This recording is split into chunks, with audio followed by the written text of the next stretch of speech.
So right now, Hillary Clinton, Donald Trump are statistically the two most unliked candidates in modern political history running for president. As such, obviously, third-party candidates starting to gain a little bit of traction. Nobody more so than Gary Johnson, the Libertarian candidate, who is seen by many on the Republican side as a good alternative to Trump, and he is now actively courting former Bernie Sanders supporters because he believes that his progressive policies could actually win over some of those people. And to be honest, he sort of has to a very small extent. But make no mistake, there is nothing progressive about Gary Johnson, the Libertarian candidate. There is nothing moderate about him. There's really nothing sane about him, with the exception of his views on social issues. Let's look at his time as the governor of New Mexico. During that time, he introduced the private prison system into New Mexico, which turned out to be an absolute disaster.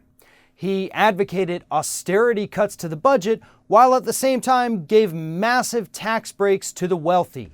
He was very hard against labor unions and helped to weaken collective bargaining rights of employees. Now, if any of this sounds familiar, it's because that is Republicanism 101. It's also Libertarianism 101 because really there's no difference between the two except for a few social issues. Gary Johnson hates organized labor. He hates the thought of workers going out there trying to make their own lives a little bit better. What Gary Johnson loves is corporations, private businesses running things that the government is supposed to be running things, like schools, fire departments, prisons, infrastructure projects, you name it. Gary Johnson wants to privatize it because according to Johnson and his libertarian ideology, anything the government can do, private companies can do better.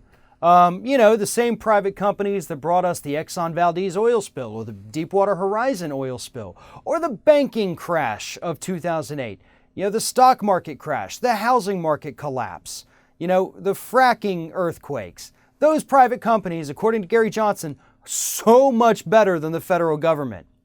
Here's the thing. Gary Johnson is not a smart alternative to any candidate. Look, I have no respect for libertarianism because I don't respect someone who says, put me in charge of this thing so that I may destroy it from the inside. That is not what we need in our government. That's not what we need in our politics, but that is exactly what you will get with Gary Johnson.